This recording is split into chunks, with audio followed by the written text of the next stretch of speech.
ونستعينه ونستغفره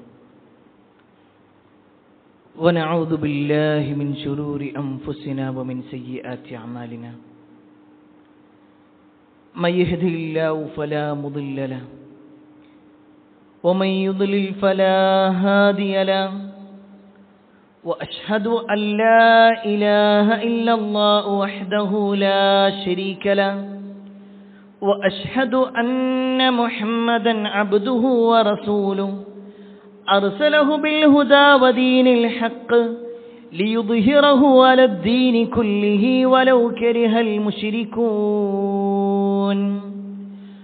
اللهم صل على محمد وعلى آل محمد كما صليت على إبراهيم وعلى آل إبراهيم إنك حميد مجيد اللهم بارك على محمد وعلى آل محمد كما باركت على إبراهيم وعلى آل إبراهيم إنك حميد مجيد يا أيها الذين آمنوا اتقوا الله حق تقاته ولا تموتن إلا وأنتم مسلمون أما بعد فإن خير الحديث كتاب الله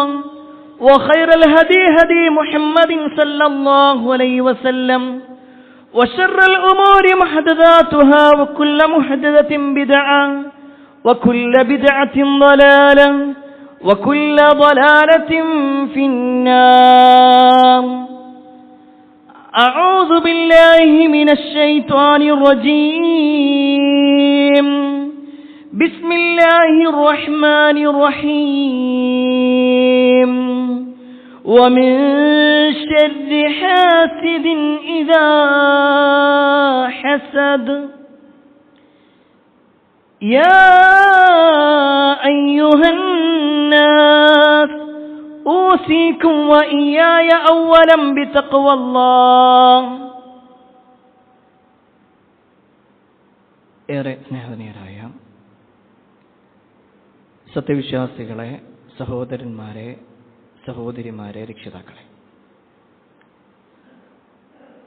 അള്ളാഹുവിൻ്റെ വിധിവിലക്കൽ അനുസരിച്ചുകൊണ്ടും പ്രവാചകൻ സല്ലല്ലാഹു അലൈഹി വസല്ലമയുടെ ജീവിതചര്യ പിൻപറ്റിക്കൊണ്ടും ജീവിക്കണമേ എന്ന്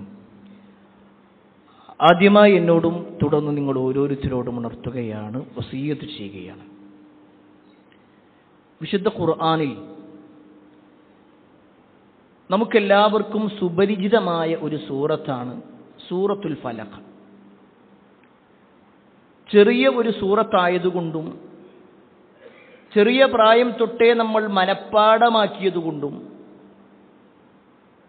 എല്ലാ ഫർള് നമസ്കാരത്തിന് ശേഷവും ഒരു തവണയെങ്കിലും ചൊല്ലണമെന്ന് നബി സല്ലല്ലാഹു അലൈഹി വസല്ലം പഠിപ്പിച്ച സൂറത്തുകളിൽപ്പെട്ട ഒരു സൂറത്തായതുകൊണ്ടുമൊക്കെ നമുക്ക് വളരെ സുപരിചിതമാണ് സൂറത്തുൽ ഫലഖ്.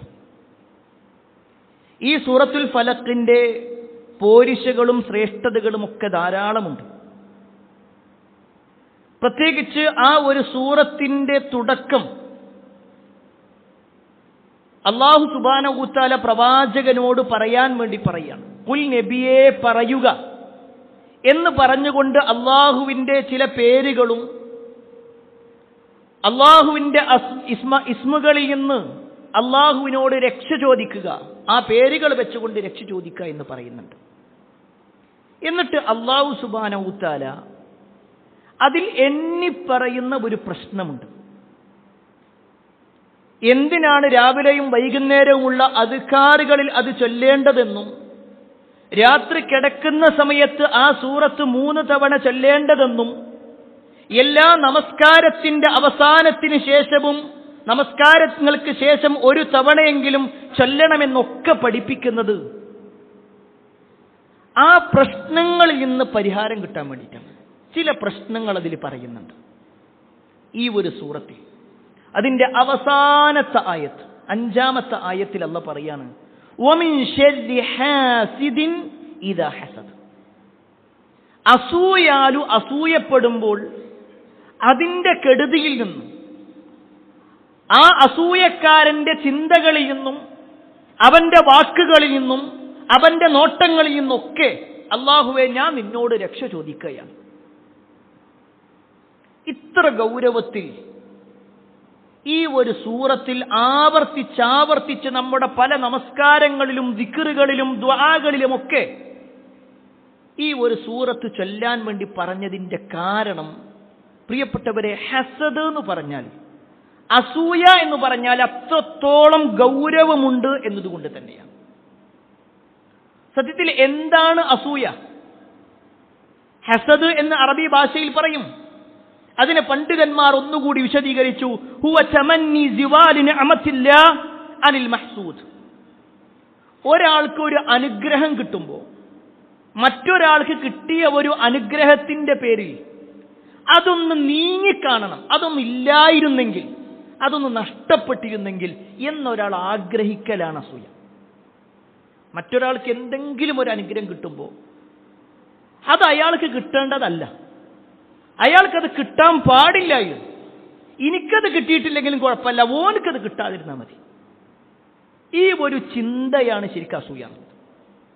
ഒരു നിസ്സാരമായ വാക്കായി അവസാനിപ്പിക്കേണ്ട ഒന്നല്ലത്. മറ്റു പല തിന്മകളും ഒരുപക്ഷെ നമ്മൾ പ്രവർത്തിച്ചാൽ മാത്രമാണ് കുറ്റകരമാകുന്നതെങ്കിൽ അസൂയ പ്രവർത്തിക്കേണ്ട മനസ്സിലുണ്ടായാൽ തന്നെ കുറ്റകരമായി മാറും. ഒരാളോട് നമുക്ക് ദേഷ്യമുണ്ട്, അത് മനസ്സിലുണ്ട്, പക്ഷെ നമ്മളത് പ്രകടിപ്പിക്കാത്തിടത്തോളം കാലം നമുക്കതിന് കുറ്റമല്ല. നമ്മുടെ മനസ്സിൽ പല ചിന്തകളും കടന്നു വന്നിട്ടുണ്ട്, തെറ്റായ പല ചിന്തകളും വന്നു, അത് ചെയ്യാത്തിടത്തോളം കാലം നമ്മൾ കുറ്റക്കാരല്ല. എന്നാൽ അസൂയ എന്നുള്ളത് മനസ്സിലുണ്ടായാൽ തന്നെ പ്രശ്നമാണ്. മനസ്സിലുണ്ടെങ്കിൽ തന്നെ പ്രശ്നമാണ്. ഒരു മനുഷ്യന്റെ ഇഹലോകവും പരലോകവും നഷ്ടപ്പെടുത്തുന്ന, ബന്ധങ്ങളും കൂട്ടുകെട്ടും ഇല്ലാതാക്കുന്ന, അവൻ എന്നെന്നും നീറിക്കൊണ്ടിരിക്കുന്ന ഒന്നാണ് ശരിക്കും ഈ അസൂയ എന്നുള്ളത്. അത്രയും ഗൗരവത്തിൽ ഈ ഒരു വാചകത്തിനെ അല്ലാഹു സുബ്ഹാനഹു വ തആല പഠിപ്പിച്ചിട്ടുണ്ടെങ്കിൽ, പ്രിയപ്പെട്ടവരെ, ഖേദകരമെന്ന് പറയട്ടെ, നമ്മുടെ സമൂഹത്തിൽ, അല്ല നമ്മുടെയൊക്കെ ജീവിതത്തിൽ ചെറിയ പ്രായം തൊട്ടേ ആ ഒരു അസൂയാലു വളർന്നുകൊണ്ടിരിക്കുന്നുണ്ടെന്നുള്ളത്. ഏറ്റവും സിമ്പിളായിട്ട് പറഞ്ഞാൽ, ഒരു 2 വയസ്സുള്ള കുട്ടി, ആ കുട്ടി വേറെ ഒരു കുട്ടിന്റെ കയ്യിൽ ഒരു കളിപ്പാട്ടം കണ്ടാൽ ഉടനെ ഈ കുട്ടി കരയാൻ തുടങ്ങും. ഒന്നുകിൽ അതുപോലുള്ളത് എനിക്ക് കിട്ടണം, അപ്പോഴേ ആ കുട്ടിയുടെ കരച്ചിൽ നിൽക്കുള്ളൂ. അതല്ലെങ്കിലോ ആ കളിച്ചുകൊണ്ടിരിക്കുന്ന കുട്ടിയുടെ കയ്യിൽ നിന്ന് ആ കളിപ്പാട്ടം വാങ്ങി നമ്മൾ മാറ്റിവെച്ചാൽ ഇവന്റെ കരച്ചിൽ നിൽക്കും. അത് കേവലം ആ ഒരു പ്രായത്തിൽ തുടങ്ങുന്നത് മാത്രമല്ല, പിന്നെ അങ്ങോട്ട് ഓരോ നിമിഷങ്ങളിലും. പഠിച്ചുകൊണ്ടിരിക്കുന്ന മക്കളെ സംബന്ധിച്ചിടത്തോളം തന്റെ കൂടെ ഇരിക്കുന്ന ആൾക്ക് തന്നേക്കാൾ 1 മാർക്ക് കൂടുതലാണെന്ന് തോന്നിയാൽ, അവന്റെ പേപ്പർ കിട്ടുമ്പോൾ തന്നേക്കാൾ 1 മാർക്കോ 2 മാർക്കോ കൂടുതലുണ്ടെന്ന് തോന്നിയാൽ പിന്നെ നിങ്ങൾ നോക്കും അവന്റെ കുറക്കാൻ എന്താ ചെയ്യാൻ പറ്റുക. ഒരു പക്ഷേ നേരെ അധ്യാപകന്റെ അടുത്തേക്ക് പോകും, എനിക്കും അവനും ഒരേ മാർക്ക് തന്നെയാണ് കിട്ടേണ്ടത്, അവൻ അറിയാതെ 1 മാർക്ക് കൂടുതൽ കിട്ടിയിട്ടുണ്ട്. ഒരാൾക്ക് ഒരു അനുഗ്രഹം കിട്ടും, എന്തെങ്കിലും ഒന്ന് കിട്ടുമ്പോഴേക്ക് അതിൽ മനസ്സിൽ ഇങ്ങനെ ചൊറിച്ചിലുണ്ടാകും. പഠനം കഴിഞ്ഞ് ജോലി കിട്ടുമ്പോൾ തന്റെ കൂടെ പഠിച്ച ഒരാൾ ഒരു പക്ഷേ തന്നേക്കാൾ മാർക്ക് കുറഞ്ഞ ഒരാളാണ്, പക്ഷെ അയാൾക്ക് തന്നേക്കാൾ നല്ല ഒരു ജോലി കിട്ടി. പിന്നെ അതിനെക്കുറിച്ച് അന്വേഷിച്ച് നടക്കുക, എങ്ങനെയാണ് അവനത് കിട്ടിയത്? അങ്ങനെ അവന് കിട്ടാൻ സാധ്യതയില്ല, അതെങ്ങനെയും ഇല്ലാതാക്കണം. അത് ജോലിയുടെ വിഷയത്തിലും, വിവാഹത്തിന്റെ വിഷയത്തിലും, കുടുംബജീവിതത്തിലും, ഒരു വാഹനം വാങ്ങുന്ന വിഷയത്തിലും, വീടുണ്ടാക്കുന്ന വിഷയത്തിലും, എന്ത് വേണ്ട എല്ലാ മേഖലകളിലും ഈ അസൂയ എങ്ങനെ പടർന്നുകൊണ്ടിരിക്കുന്നു. എല്ലാ തിന്മകളുടെയും തുടക്കക്കാരൻ ആരാണോ അവൻ തന്നെയാണ് അസൂയയുടെയും തുടക്കക്കാരൻ. അസൂയ എന്നുള്ളത് കേവലം ഒരു വാക്കായി അവസാനിപ്പിക്കേണ്ടതല്ല. അതിന്റെ തുടക്കം നമ്മൾ പരിശോധിച്ചാൽ എല്ലാ തിന്മകളുടെയും തുടക്കക്കാരൻ ഇബ്ലീസ് ആണെങ്കിൽ, ആ ഇബ്ലീസിന്റെ ചരിത്രത്തിൽ തന്നെ ഈ അസൂയയുടെ തുടക്കം നമുക്ക് കാണാൻ പറ്റും. അല്ലാഹു സുബ്ഹാനഹു വ തആല ആദം നബി അലൈഹി ഇസ്ലാമിനെ സൃഷ്ടിച്ച് പിന്നെ ആദം നബി അലൈഹി ഇസ്ലാമിന്റെ മുന്നിൽ എല്ലാവരോടും സുജൂദ് ചെയ്യാൻ വേണ്ടി പറഞ്ഞ സമയം ഇബ്ലീസ് അതിന് വിസമ്മതം കാണിച്ചു. അബാ വസ്തക്ബറ വകാന മിനൽ കാഫിരീൻ.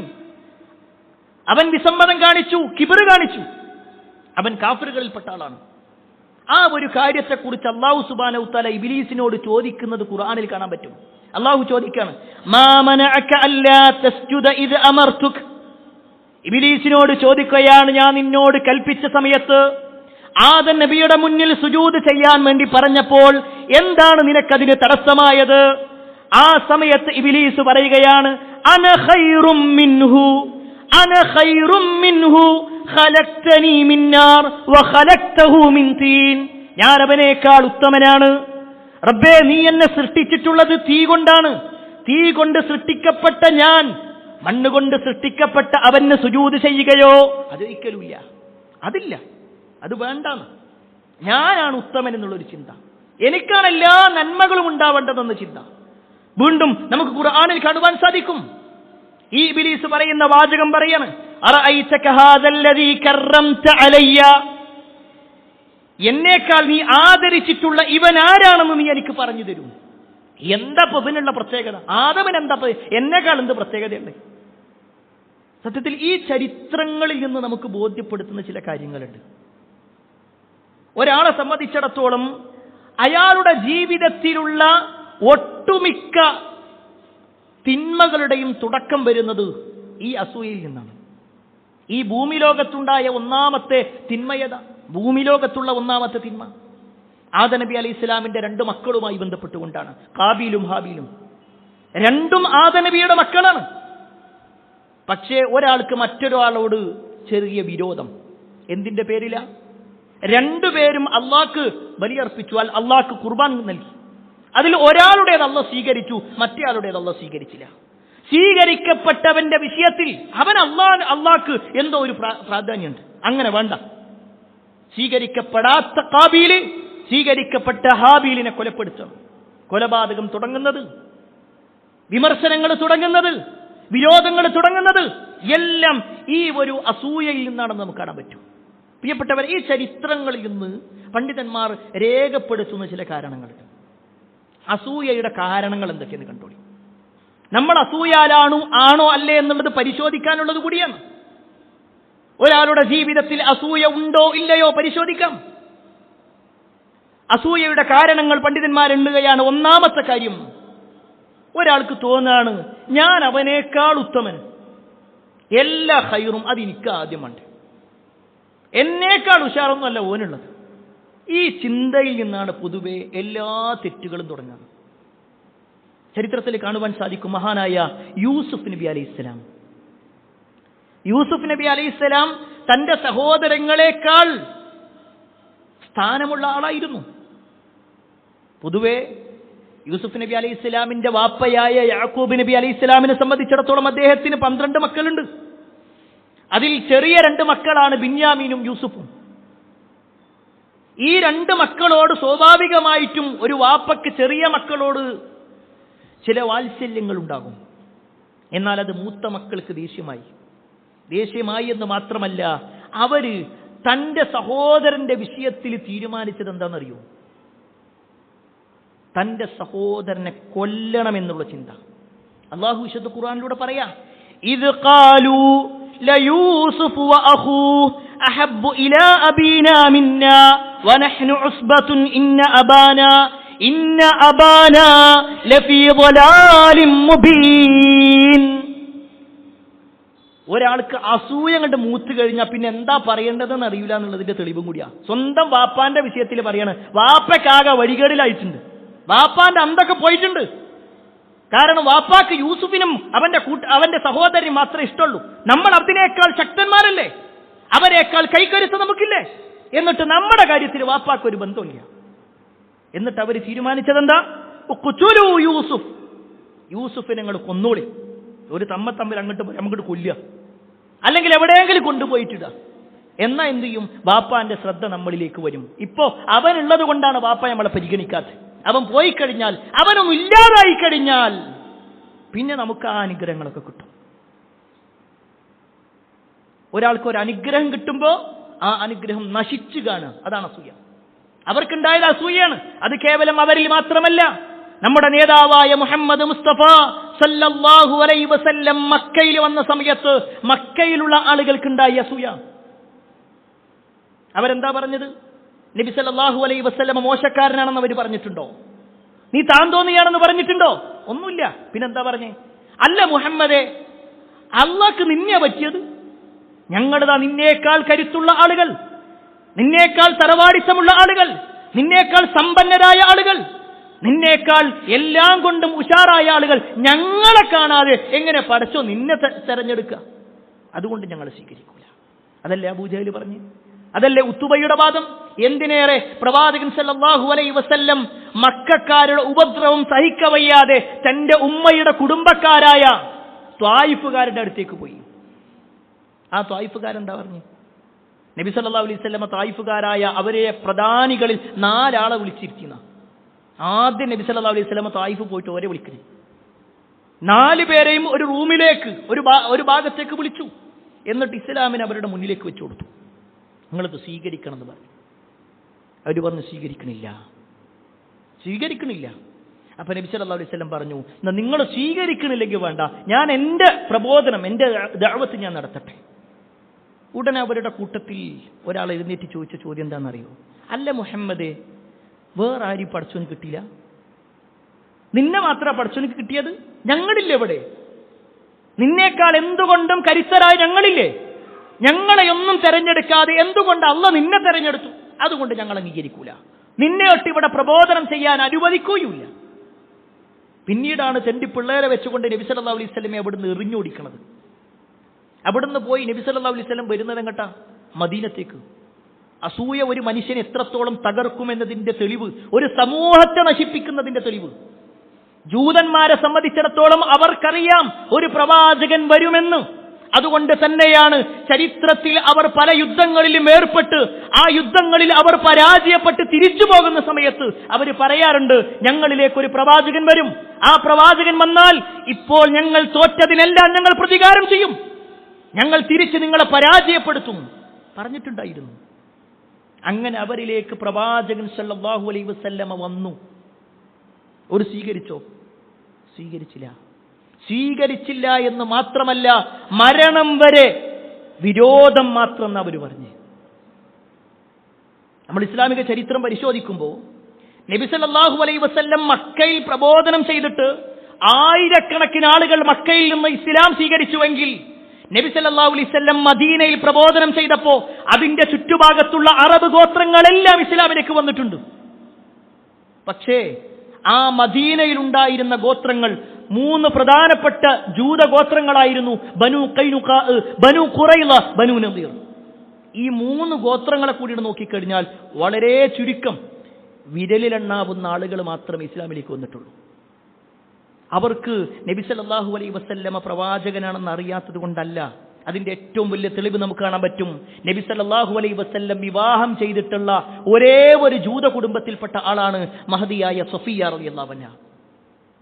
ആ സഫിയ റളിയല്ലാഹു അൻഹ നബി സല്ലല്ലാഹു അലൈഹി വസല്ലം മദീനത്ത് വന്ന സമയത്തുണ്ടായ ഒരു സംഭവത്തെക്കുറിച്ച്, അവരുടെ വീട്ടിലുണ്ടായ സംഭവത്തെക്കുറിച്ച് പറയുന്നുണ്ട്. അന്ന് അവർ മുസ്ലിം ആയിട്ടില്ല. സഫിയ റളിയല്ലാഹു അൻഹ പറയാണ്, നബി സല്ലല്ലാഹു അലൈഹി വസല്ലം ഇങ്ങനെ വന്നു എന്നുള്ള വാർത്ത കേട്ടപ്പോൾ എന്റെ വാപ്പയായ ഹുയയ് ഇബ്നു അഖ്തബും സഹോദരനായ അബൂ യാസിറും കൂടി രാവിലെ പുറപ്പെട്ടു. ഒരു പ്രവാചകൻ വന്നിട്ടുണ്ട് എന്ന് കേൾക്കുന്നുണ്ട്, എന്നാൽ നമുക്കൊന്ന് പോയി നോക്കാം.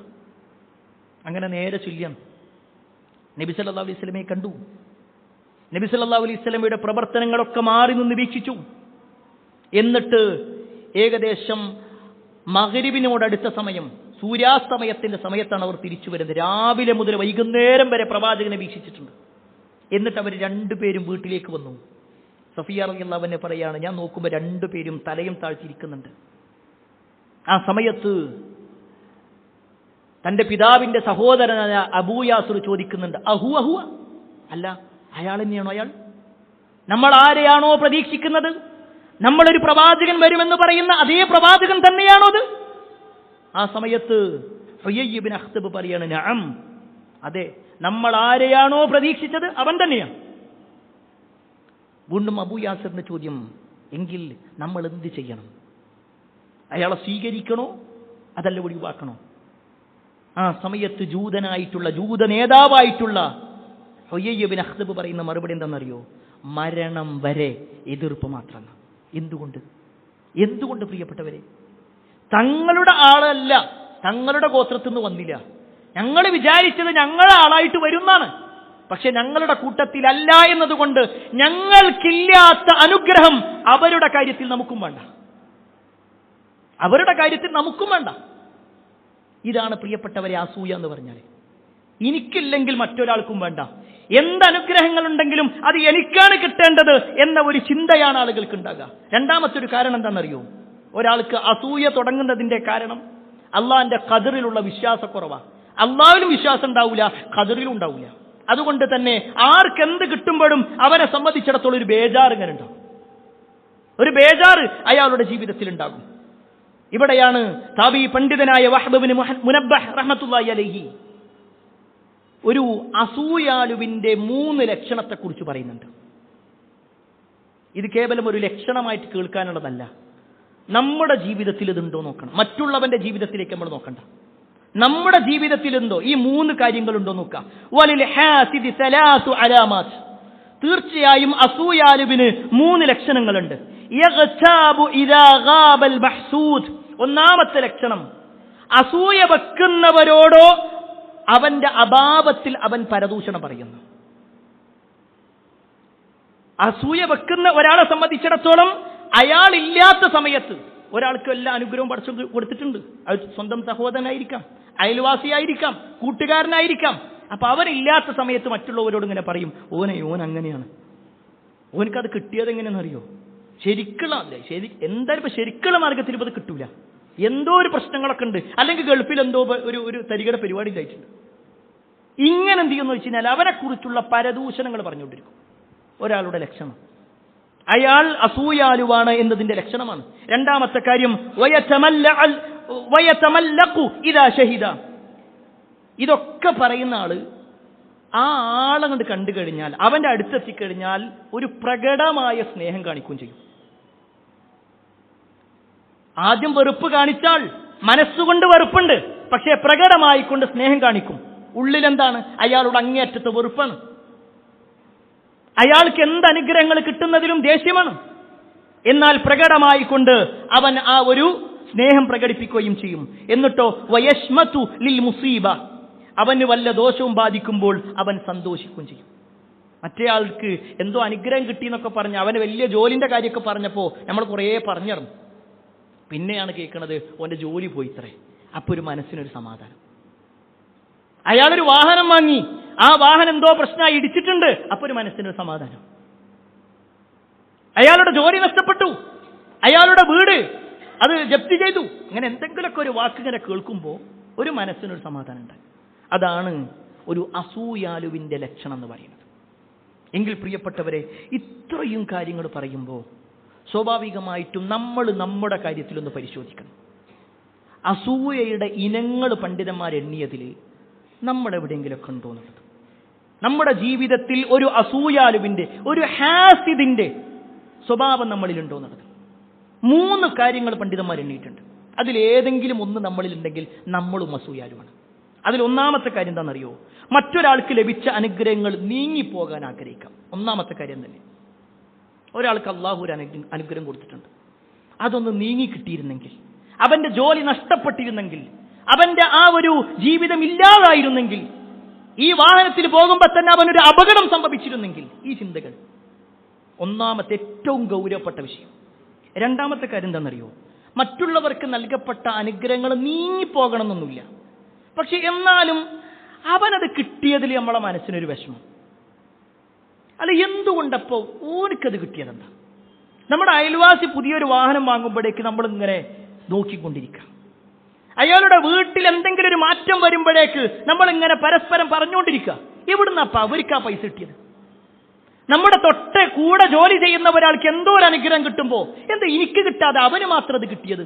ഞങ്ങൾ രണ്ടുപേരും ഒരേ ജോലി ചെയ്യുന്നു, നമ്മുടെ സ്ഥാപനത്തിലേക്കാൾ അവൻ സ്ഥാപനം വളർത്തിക്കൊണ്ടിരിക്കുന്നു, അവിടെ സാധനങ്ങൾ കൂടുതൽ ചരക്കുകൾ വരുത്തിക്കൊണ്ടിരിക്കുന്നു, ഒരുപാട് ആളുകൾ അവിടെ കയറി വരുന്നു.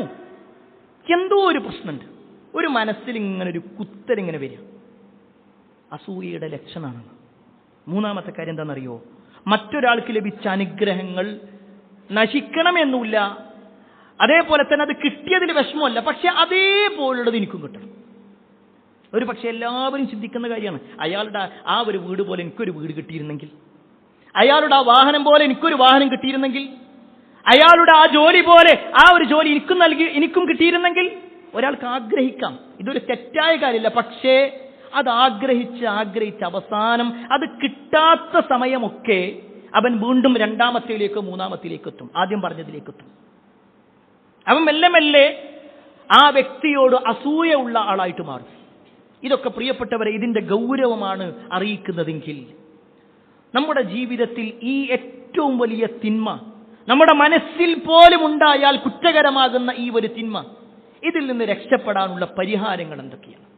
അതും ഇസ്ലാം നമ്മെ പഠിപ്പിക്കുന്നുണ്ട്. അതിൽ ഒന്നാമത്തെ കാര്യം എന്താണെന്നറിയോ? ഒന്നാമത്തെ കാര്യം, നമ്മൾ ഒരാളോട് അസൂയ വെക്കുമ്പോൾ സത്യത്തിൽ നമ്മൾ അയാളോടല്ല അസൂയ വെക്കുന്നത്, അള്ളാഹിനോടാണ്. നമ്മൾ അള്ളാഹുവിനോടാണ് അസൂയ വെക്കുന്നത്. കാരണം അയാൾക്ക് ആ ഒരു അനുഗ്രഹം കൊടുത്തത് അള്ളാഹുവാണ്. അള്ളാഹു വിശുദ്ധ ഖുർആനിൽ പറയാ, നഹ്നു ഖസംനാ ബൈനഹും മഈശതഹും ഫിൽ ഹയാത്തിദ് ദുനിയാ, നാമാണ് ഐഹിക ജീവിതത്തിൽ അവർക്കിടയിൽ അവരുടെ ജീവിതമാർഗം വിശാലമാക്കി കൊടുത്തിട്ടുള്ളത്. അള്ളാഹുവാണ് ഓരോന്നും ഇങ്ങനെ കൊടുക്കുന്നത്. അപ്പോൾ ഓനക്ക് കിട്ടിയ അനുഗ്രഹം അല്ലെങ്കിൽ അവൾക്ക് കിട്ടിയ അനുഗ്രഹം അത് അള്ളാഹ് കൊടുത്തതാണ്. അള്ളാഹ് കൊടുത്ത കാര്യത്തിൽ ഞാൻ എന്തിനു വിരോധം വെക്കണം? ഞാൻ അങ്ങനെ അവനോട് വിരോധം വെക്കുമ്പോൾ അവന്റെ കഴിവല്ല. അവന്റെ കഴിവായിരുന്നെങ്കിൽ അവനേക്കാൾ കഴിവ് നമുക്കുണ്ട്, എന്നിട്ട് നമുക്ക് കിട്ടിയിട്ടില്ല. അപ്പൊ അത് അവന്റെ കഴിവല്ല, പടച്ചോൻ കൊടുക്കാണ്. അതൊരു പക്ഷേ അനുഗ്രഹമായിരിക്കാം, ഒരു പക്ഷേ പരീക്ഷണവുമാവാം. അതെന്ത് തന്നെയാണെങ്കിലും നമ്മളെ ബാധിക്കുന്നതല്ല. നമ്മളെ ബാധിക്കാത്തിടത്തോളം കാലം നമ്മൾ അതിന് വിരോധം വെക്കുമ്പോൾ അള്ളാന്റെ കോപത്തിനാണ് നമ്മൾ വിധേയനായിക്കൊണ്ടിരിക്കുന്നത്. കാരണം അള്ളാഹ് ഒരാൾക്ക് കൊടുക്കുമ്പോൾ നമുക്കതിലൊരു തൃപ്തി, പടച്ചോനെ അത് കൊടുക്കാൻ പാടില്ല. അള്ളാന്റെ ഖദറിൽ നമ്മൾ അങ്ങോട്ട് തീരുമാനം പറയാൻ പറ്റുമോ? അതിൽ നമുക്കൊരു അതൃപ്തി ഉണ്ടാകാൻ പാടുണ്ടോ? എങ്കിൽ നമ്മൾ അള്ളാന്റെ കോപത്തിന് വിധേയമായിക്കൊണ്ടിരിക്കുകയാണ്. അപ്പൊ അള്ളാന്റെ അടുക്കലുള്ള എല്ലാ നന്മകളിൽ നിന്നും നമ്മൾ അകറ്റപ്പെടുന്ന ഒരവസ്ഥ ഉണ്ടാകാം. നമ്മൾ മറ്റൊരാൾക്കെതിരെ അല്ലെങ്കിൽ അവന് കിട്ടുന്ന എന്തെങ്കിലും അനുഗ്രഹത്തിൽ നമുക്കൊരു വിഷമുണ്ടെങ്കിൽ അള്ളാഹിനോടാണ് നമ്മൾ വിരോധം വെക്കുന്നത്. രണ്ടാമത്തെ കാര്യം എന്താണെന്ന് വെച്ച് കഴിഞ്ഞാൽ, ഒരാള് അസൂയ വെക്കുമ്പോൾ അവൻ നബി സല്ലല്ലാഹു അലൈഹി വസല്ലമയുടെ വാക്കുകൾക്കെതിരാണ് നിലകൊള്ളുന്നത്. നബി സല്ലല്ലാഹു അലൈഹി വസല്ലമ ചെയ്യരുത് എന്ന് പറഞ്ഞ കാര്യം റസൂലുള്ളാഹി സ്വല്ലല്ലാഹു അലൈഹി വസല്ലമയുടെ ഹദീസിൽ കാണാൻ പറ്റും. വലാ തഹാസദു, നിങ്ങൾ പരസ്പരം അസൂയ വെക്കരുത്. വലാ തബാഗദു, നിങ്ങൾ പരസ്പരം വെറുക്കരുത്. വലാ തദാബറു, നിങ്ങൾ പരസ്പരം പിണങ്ങരുത്. വകൂനു ഇബാദല്ലാഹി ഇഖ്വാന, നിങ്ങൾ പരസ്പരം സഹോദരങ്ങളാകുക. വിശ്വാസികളെ, നിങ്ങൾ സഹോദരങ്ങളാകുക. നിങ്ങൾ വെറുപ്പ് വെക്കരുത് എന്ന് പറഞ്ഞ കൂട്ടത്തിൽ നിങ്ങൾ അസൂയ വെക്കരുത് എന്നതുകൂടി റസൂലുള്ളാഹി സ്വല്ലല്ലാഹു അലൈഹി വസല്ലം പറഞ്ഞിട്ടുണ്ടെങ്കിൽ, അങ്ങനെ ഒരാൾ അസൂയ വെക്കുമ്പോൾ അവൻ നഷ്ടപ്പെടുത്തുന്നത് പ്രവാചകൻ സല്ലല്ലാഹു അലൈഹി വസല്ലമയുടെ വാക്കിനുള്ള വില നഷ്ടപ്പെടുത്തിക്കൊണ്ടിരിക്കുക, അതിന് എതിരായിക്കൊണ്ടിരിക്കുക എന്നുള്ളതാണ്. മൂന്നാമത്തെ കാര്യം, അസൂയ എന്നുള്ളത് ഒരു പകർച്ചവ്യാധിയാണെന്ന പണ്ഡിതന്മാർ പറഞ്ഞു. അസൂയ ഒരു പകർച്ചവ്യാധിയാണ്. നബി സല്ലല്ലാഹു അലൈഹി വസല്ലമയുടെ ഹദീസിൽ കാണുവാൻ സാധിക്കും, ദബ്ബ ഇലൈക്കും ദാഉൽ ഉമം ഖബ്ലക്കും അൽ ഹസദു വൽ ബഗ്ളാ. എല്ലാ സമൂഹത്തിനും ഉണ്ടായിട്ടുള്ള ഒരു വ്യാധിയുണ്ട്, ഒരു അസുഖമുണ്ട്, എല്ലാ സമൂഹത്തിനും ഉണ്ടായിട്ടുള്ളത്, എല്ലാ സമൂഹങ്ങളെയും നശിപ്പിച്ചു കളഞ്ഞ ഒന്ന്. അത് റസൂലുള്ളാഹി സ്വല്ലല്ലാഹു അലൈഹി വസല്ലം പറയുന്നത് ഒന്ന് ഹസദാണെന്ന്. ചില അനുഗ്രഹങ്ങൾ ഇങ്ങനെ കിട്ടുമ്പോൾ ആ കിട്ടുന്ന ആളുടെ വിഷയത്തിൽ കിട്ടാത്തവൻ അസൂയ തോന്നും. അപ്പൊ അവനോട് ശത്രുതയുണ്ടാകും, വെറുപ്പുണ്ടാകും, അവൻ എങ്ങനെയെങ്കിലും ഇല്ലാതാക്കണമെന്ന ചിന്തയുണ്ടാകും. അത് ഒരു മനുഷ്യന്റെ ജീവിതത്തെ ഇല്ലാതാക്കിക്കൊണ്ടിരിക്കും.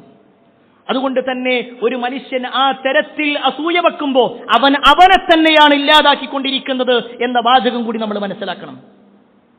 ചില വാചകങ്ങളിൽ കാണുവാൻ സാധിക്കും, ഇയ്യാകുമുൽ ഹസദ് ഫഇന്നൽ ഹസദ യഅകുലുൽ ഹസനാതി കമാ തഅകുലുൻ നാറുൽ ഖതബ്. നിങ്ങൾ അസൂയയെ സൂക്ഷിക്കണം. അത് തീ വിറകിനെ തിന്നുന്നത് പോലെ നിങ്ങളുടെ കർമ്മങ്ങൾ ഇങ്ങനെ കാർന്നു തിന്നുകൊണ്ടിരിക്കുന്നു. നമ്മൾ ചെയ്തിട്ടുള്ള കർമ്മങ്ങൾ, നമ്മുടെ നിസ്കാരം ഓലിക്കട് കൊടുക്കുകയാണ്. നമ്മൾ ആർക്കാണോ അസൂയ വെക്കുന്നത്, ആർക്കെതിരെയാണോ അസൂയ വെക്കുന്നത്, അവനാണ് നമ്മുടെ സുബഹി നിസ്കാരം കൊടുത്തിട്ടുള്ളത്, അവനാണ് നമ്മുടെ നോമ്പ് കൊടുക്കുന്നത്. നമ്മൾ ചെയ്തിട്ടുള്ള ഓരോ സൽക്കർമ്മങ്ങളും അതില്ലാതായിക്കൊണ്ടിരിക്കുകയാണ്. അതുകൊണ്ട് ഗൗരവപ്പെട്ടൊരു വിഷയം. നാലാമത്തെ കാര്യം, അസൂയ ഒഴിവാക്കിയാൽ നമ്മളിൽ അല്ലാഹു നന്മ നൽകും. ഒരാളുടെ മനസ്സിൽ അസൂയ ഉണ്ടെങ്കിൽ ഒരെപ്പോഴും നഷ്ടം മാത്രം ഉണ്ടാകുക. എന്നാൽ അയാൾ അതുകൊണ്ട് ഒഴിവാക്കി. എന്നാൽ നബി സല്ലല്ലാഹു അലൈഹി വസല്ലം പറയാണ്, ലാ യസാലുൻ നാസി ബിഖൈറിൻ മാലം യതഹാസദു. ജനങ്ങൾ നന്മയിലായിക്കൊണ്ടേയിരിക്കും അവർ പരസ്പരം അസൂയ വെക്കാത്തിടത്തോളം കാലം. ഒരാളോടും ഒരു അസൂയല്ല. അതുകൊണ്ടാണല്ലോ നബി സല്ലല്ലാഹു അലൈഹി വസല്ലം സ്വർഗ്ഗമുണ്ട് എന്ന് ചില ആളുകളുടെ കാര്യത്തിൽ പറഞ്ഞു. ഒരിക്കൽ നബി സല്ലല്ലാഹു അലൈഹി വസല്ലമയും സഹാബത്തും ഇങ്ങനെ ഇരിക്കുമ്പോൾ നബി സല്ലല്ലാഹു അലൈഹി വസല്ലം സഹാബത്തിനോട് പറഞ്ഞു കൊടുക്കുകയാണ്, ദാ ഇപ്പോൾ ഒരാൾ ഇങ്ങോട്ട് കയറി വരും, അയാൾ സ്വർഗ്ഗാവകാശിയാണ്. അയാൾ സ്വർഗ്ഗാവകാശിയാണ്. സഹാബിമാരെല്ലാവരും ഏറെ അത്ഭുതത്തോടുകൂടി ആരായിരിക്കും ആ ഭാഗ്യവാൻ എന്ന ആ ഒരു ചിന്തയോടുകൂടി ഇങ്ങനെ നോക്കുമ്പോൾ ഒരു അൻസാരിയായ സഹാബി ഇങ്ങനെ കയറി വന്നു. അദ്ദേഹം വുളു എടുത്തിട്ടുണ്ടായിരുന്നു. അദ്ദേഹത്തിന്റെ താടിയൊക്കെ നനഞ്ഞിട്ടുണ്ട്. അദ്ദേഹത്തിന്റെ 2 ചെരിപ്പുകൾ അദ്ദേഹത്തിന്റെ ഇടത്തെ കയ്യിൽ ഇങ്ങനെ പിടിച്ചിട്ട് അദ്ദേഹം ഇങ്ങനെ നബിന്റെ ആ സദസ്സിലേക്ക് ഇങ്ങനെ എത്തി നോക്കിയിട്ട് അങ്ങനെ പോയി. അവിടെ ഇരുന്നിട്ടില്ല, നേരെ പോയി. പിറ്റേ ദിവസമായി നബി സല്ലല്ലാഹു അലൈഹി വസല്ലം വീണ്ടും പറഞ്ഞു, ഇന്ന് ഈ സദസ്സിലേക്ക് വരുന്നത് ഒരാൾ വന്ന് എത്തി നോക്കും, അയാൾ സ്വർഗ്ഗാവകാശിയാണ്. അപ്പോഴും സഹാബത്ത് അത്ഭുതത്തോടു കൂടി നോക്കുക, ആരായിരിക്കും ആ ഭാഗ്യവാൻ? കഴിഞ്ഞ ദിവസം വന്നത് ആരാണോ അതേ വ്യക്തി വീണ്ടും അതേപോലെ വന്നു. അയാൾ വുളു എടുത്തിട്ട് ഇങ്ങനെ വരിക, നബിയുടെ സദസ്സിൽ ഇങ്ങനെ എത്തി നോക്കുന്നു, നേരെ പോകണു.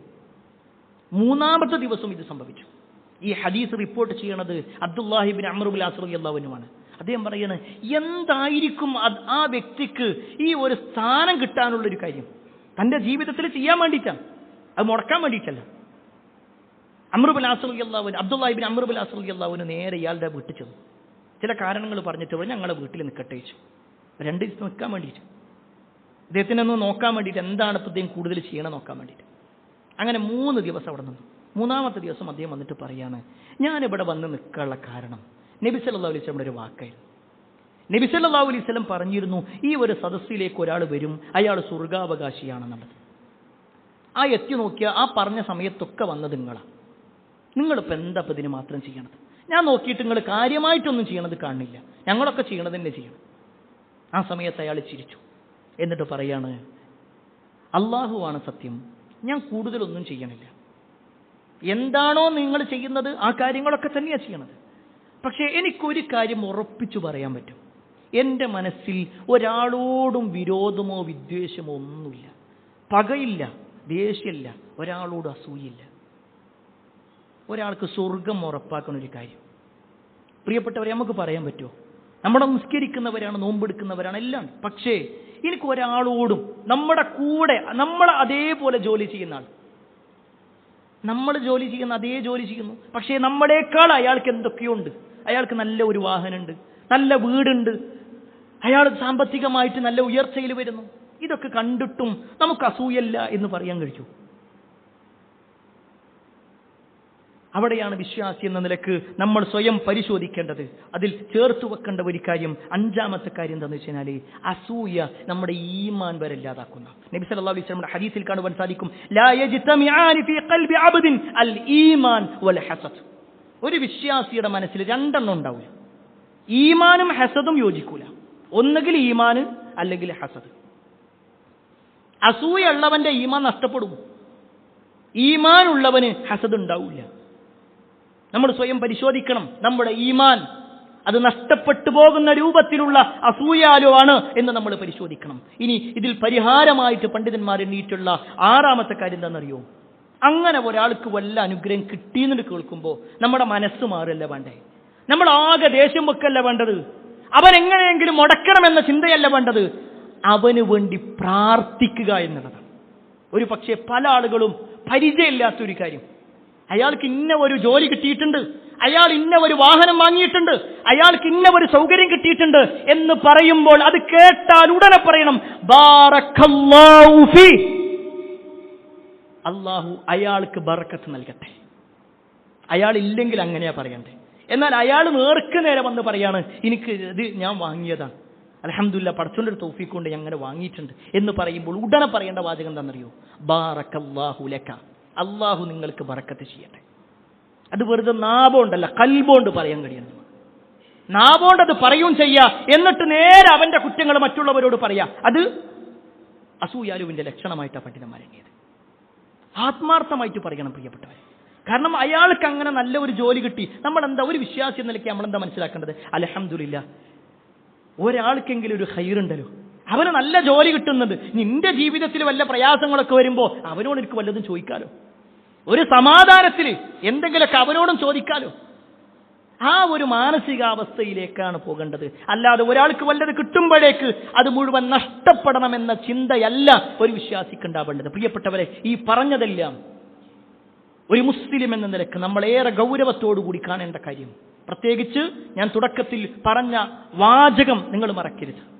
ബാക്കിയുള്ള കർമ്മങ്ങളൊക്കെ ഒരു പക്ഷേ ചെയ്താൽ മാത്രമാണ് കുറ്റകരമാകുന്നതെങ്കിൽ, ദേഷ്യപ്പെട്ടാലാണ് കുറ്റകരമാകുന്നതെങ്കിൽ, കള്ള് കുടിച്ചാലാണ് കുറ്റകരമാകുന്നതെങ്കിൽ ഇത് ചെയ്യണമെന്നില്ല. മനസ്സിൽ തോന്നിയാൽ തന്നെ, ഒരാളുടെ മനസ്സിൽ അസൂയ ഉണ്ടായാൽ തന്നെ അയാൾ കുറ്റക്കാരനായി മാറും. അതുകൊണ്ട് ഇതിന്റെ എല്ലാ മേഖലകളിൽ നിന്നും വിട്ടു നിൽക്കുക. അതിന് അല്ലാഹു സുബ്ഹാനഹു വ തആല നമുക്ക് ഏവർക്കും തൗഫീഖ് നൽകുമാറാവട്ടെ.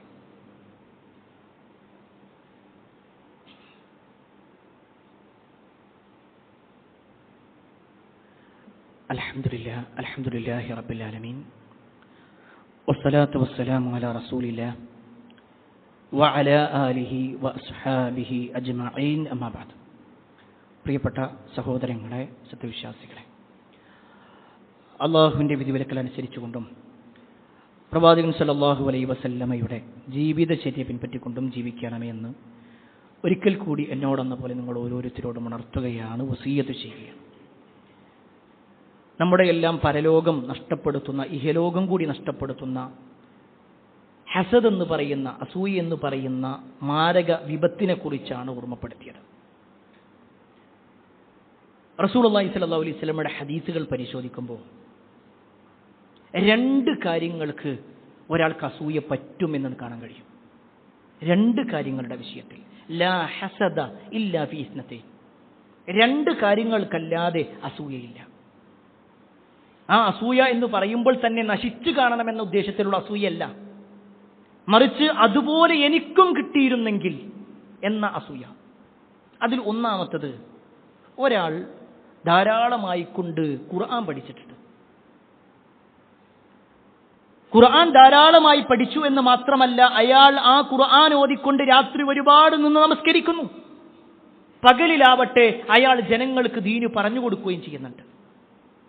അങ്ങനെ ഒരാളെ കണ്ടാൽ അയാളുടെ കാര്യത്തിൽ നിങ്ങൾക്ക് അസൂയ വെക്കാം.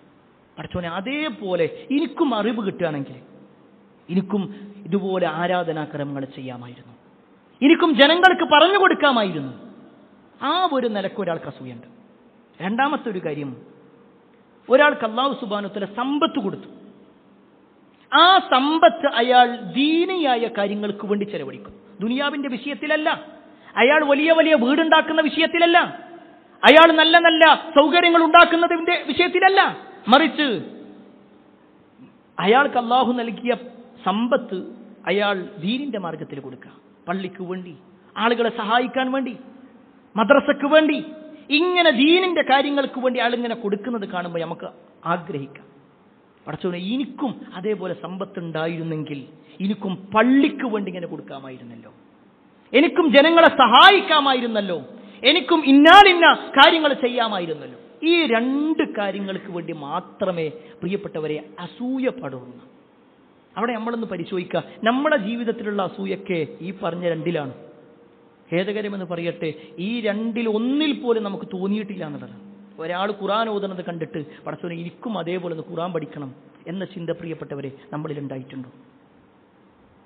നമ്മുടെ കുട്ടി മദ്രസയിൽ പഠിക്കുന്നുണ്ട്, നമ്മുടെ കുട്ടി ഖുർആൻ കൊടുന്നിട്ട് നമ്മുടെ കയ്യിൽ തന്നിട്ട് പറയാം, വാപ്പാ ഇതൊന്ന് എനിക്ക് വായിച്ചിട്ട് കിട്ടണില്ല, നിങ്ങളൊന്ന് ഓതിത്തരൂ എന്ന് പറഞ്ഞാൽ എത്ര ആളുകൾക്ക് അത് കൃത്യമായി ഓതിക്കൊടുക്കാൻ പറ്റും? നമുക്ക് സമാധാനമുണ്ട്, എൻ്റെ കുട്ടിനെ ഞാൻ ഖുർആൻ പഠിപ്പിക്കുന്നുണ്ട്, രാവിലെ തന്നെ ഞാനാണ് വിളിച്ചു കൊണ്ടുപോകാറുള്ളത്, എൻ്റെ കുട്ടി മദ്രസയിൽ ഇരിക്കുന്ന സമയം അത്രയും ഞാൻ പുറത്തു നിൽക്കാറുണ്ട്, അവർക്ക് വേണ്ടി ഞാൻ ഇന്ന കാര്യങ്ങളൊക്കെ ചെയ്യുന്നുണ്ട്, ഒക്കെ ശരി തന്നെ.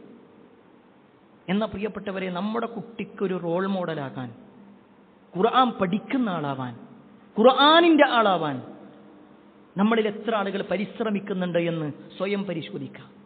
ഈ ഖുർആനിനൊന്നും നമ്മളൊരു പ്രാധാന്യം കൊടുക്കണില്ലെങ്കിൽ നമ്മുടെ മരണത്തിന് ശേഷമുള്ള ചോദ്യം ഉണ്ടല്ലോ, അതിൽ നമ്മൾ ആകെ കേട്ടിട്ടുള്ളത് 3 ചോദ്യങ്ങളാണ്. മൻ റബ്ബുക, മൻ നബിയുക, മാ ദീനുക. എന്നാൽ ഒരു ഹദീസിൽ 4ാമത്തെ ഒരു ചോദ്യം കൂടി നമുക്ക് കാണാൻ കഴിയും. ആരാണ് നിന്റെ റബ്ബ്, ആരാണ് പ്രവാചകൻ, ഏതാണ് നിന്റെ ദീന്? ഇത് മാത്രമല്ല, 4ാമത്തെ ഒരു ചോദ്യമുണ്ട്. നിന്റെ ഇമാം ആരാണ് എന്നുള്ള ചോദ്യം. നിന്റെ ഇമാം ആരാണ്? ആ ഇമാമിന് നമ്മൾ ഇന്ന് നമ്മുടെ നാട്ടിൽ കാണുന്ന ഏതെങ്കിലും മദ്ഹബിന്റെ ഇമാമുമാരുടെ പേരല്ല പറയേണ്ടത്. ഇമാമുനൽ ഖുർആനുൽ കരീം. എന്റെ ഇമാം അത് ഖുർആനുൽ കരീമാണ്. അത് പറയണമെങ്കിൽ നമ്മുടെ മുന്നിൽ ഖുർആൻ വേണ്ടേ? എന്ന് തുറന്നു വെച്ചതാ നമ്മൾ? എന്ന് തുറന്നു വെച്ചതാ? ആ ഖുർആൻ പഠിക്കാൻ, അതൊന്ന് ഓതാൻ, അതൊന്ന് കേൾക്കാൻ, അതിന്റെ ഒരായത്തെങ്കിലും എന്തിന്? നമ്മളെല്ലാ നിസ്കാരത്തിലും ഓതുന്നതല്ലേ സൂറത്തുൽ ഫാത്തിഹ? ആ സൂറത്തുൽ ഫാത്തിഹന്റെ അർത്ഥം പ്രിയപ്പെട്ടവരെ നമ്മളിൽ എത്ര ആളുകൾക്കറിയാം? നമ്മൾ ഈ ദുനിയാവിന്റെ വിഷയത്തിൽ എന്തൊക്കെ കാര്യങ്ങൾ പഠിക്കുന്നുണ്ട്. നമ്മൾ ജോലി ചെയ്യുന്ന സ്ഥാപനത്തിൽ പുതിയൊരു നിയമം വരികയാണ്. അവിടെ ടാക്സുമായി ബന്ധപ്പെട്ടുകൊണ്ട് ഇന്നൊരു വിഷയമുണ്ട്, അല്ലെങ്കിൽ GSTയുമായി ബന്ധപ്പെട്ടുകൊണ്ട് ഇന്ന ഒരു കാര്യങ്ങൾ മനസ്സിലാക്കണമെന്ന് പറഞ്ഞാൽ പല കോച്ചിങ് സെന്ററുകളിലേക്ക് നമ്മൾ പോകും. അതിന്റെ ആളുകളെ പോയി അന്വേഷിക്കും, പഠിക്കും നമ്മൾ. കാരണം എന്താ? നിന്റെ ജോലിന്റെ കാര്യമാണത്, അല്ലേ? എന്നാ പ്രിയപ്പെട്ടവരെ, നമ്മുടെ പരലോകത്തിന്റെ കാര്യമല്ലേ ഖുർആന്? നമ്മളെന്താ പറയാനുള്ളത്? പടച്ചോനോട് എന്താ പറയാ? ഇന്ന് നമ്മൾ മരിച്ചു കഴിഞ്ഞാൽ നാളെ നമ്മുടെ മയ്യത്ത് ഖബറിലേക്ക് ഇറക്കി വെച്ച് എല്ലാവരും തിരിച്ചു പോന്ന് ആ ചോദ്യം വരുന്ന സമയത്ത് മൻ റബ്ബുക എന്ന ചോദ്യത്തിന് ഒരു പക്ഷേ നമുക്ക് റബ്ബി അല്ലാഹ് എന്ന് പറയാൻ കഴിഞ്ഞു എന്ന് വരാം. ബാക്കിയുള്ള ചോദ്യങ്ങൾക്കും ചെറിയ രൂപത്തിലെങ്കിലും പറയാൻ കഴിയും. പക്ഷേ ഖുർആന്റെ വിഷയത്തിൽ ഒരു ചോദ്യം, ഒറ്റ ചോദ്യം, ജീവിതത്തിൽ എന്തെങ്കിലും ഖുർആൻ മുഴുവനായിട്ട് ഓതി തീർത്തിട്ടുണ്ടോ? എന്താ നമ്മൾ പറയാ? എനിക്ക് സമയം ഉണ്ടായിരുന്നില്ല, ഞാൻ വീടുണ്ടാക്കാനുള്ള ഓട്ടത്തിലായിരുന്നു, ഞാൻ എൻ്റെ മക്കളുടെ കാര്യത്തിലായിരുന്നു, ജോലിക്ക് വേണ്ടി പോയതായിരുന്നു. അള്ളാന്റെ ഒരു ചോദ്യമുണ്ട്, തിരിച്ച ചോദ്യം, ഞാൻ നിന്നെ എന്തിനാ പറഞ്ഞയച്ചേ? അള്ളാഹ് ഈ ദുനിയാവിലേക്ക് നമ്മൾ എന്തിനാ പറഞ്ഞയച്ചേ? അത് പ്രിയപ്പെട്ടവരെ നമ്മൾ നമ്മളോട് ചോദിക്കണം. എന്തിനാ ഞാൻ ഈ ലോകത്തേക്ക് വന്നേ? ഇവിടെ ഇങ്ങനെ വെട്ടിപ്പിടിക്കാനാണെങ്കിൽ ആരും ഒന്നും വെട്ടിപ്പിടിച്ചിട്ടില്ല. നമ്മൾ കുളിപ്പിച്ച മയ്യത്തിന്റെ കയ്യിലൊന്നും ഒന്നും ഉണ്ടായിട്ടില്ല. നമ്മൾ കൊണ്ടുപോയി കഫൻ ചെയ്ത് ഖബറടക്കിയിട്ടുള്ള ഒരു മയ്യത്തിന്റെ കയ്യിലൊന്നും ഉണ്ടായിട്ടില്ല. ഒന്നുമില്ലാതെ പോയിട്ടുള്ളത്. അവരുടെ കർമ്മങ്ങൾ മാത്രമാണെങ്കിൽ അവിടുത്തെ ചോദ്യം നമ്മൾ രക്ഷപ്പെടണമെങ്കിൽ പ്രിയപ്പെട്ടവരെ ഖുർആനുമായിട്ട് നല്ലൊരു ബന്ധം ഉണ്ടാക്കുക. ഈ പറഞ്ഞ ഓരോ കാര്യങ്ങളും നമ്മുടെ ജീവിതത്തിൽ ശ്രദ്ധിക്കേണ്ടതും സൂക്ഷിക്കേണ്ടതുമാണ്. ആ രൂപത്തിൽ ശ്രദ്ധിച്ചും സൂക്ഷിച്ചും ജീവിക്കാനുള്ള തൗഫീക്ക് അള്ളാഹു നമുക്ക് ഏവർക്കും നൽകുമാറാവട്ടെ. എല്ലാ അർത്ഥത്തിലും നന്മകൾ ചെയ്ത് ജീവിക്കുന്ന ആളുകളിൽ അള്ളാഹു നമ്മെ ഏവരെയും ഉൾപ്പെടുത്തുമാറാവട്ടെ. ഒരുപാട് ആളുകൾ പ്രാർത്ഥന കൊണ്ട് വസിയത്ത് നൽകിയിട്ടുണ്ട്. എല്ലാവരുടെയും പ്രാർത്ഥന അള്ളാഹു സ്വീകരിക്കുമാറാവട്ടെ. അല്ലാഹുമ്മ ഗ്ഫിർ മുഅ്മിനീന വൽ മുഅ്മിനാത്ത് വൽ മുസ്ലിമീന വൽ മുസ്ലിമാത്ത് അൽ അഹ്യാഇ മിൻഹും വൽ അംവാത് ഇന്നക مجيب الدعوات يا قاضي الحاجات اللهم اجرنا من النار اللهم اجرنا من النار اللهم اجرنا من النار ربنا آتنا في الدنيا حسنة وفي الآخرة حسنة وقنا عذاب النار آمين آمين برحمتك يا أرحم الراحمين والحمد لله رب العالمين.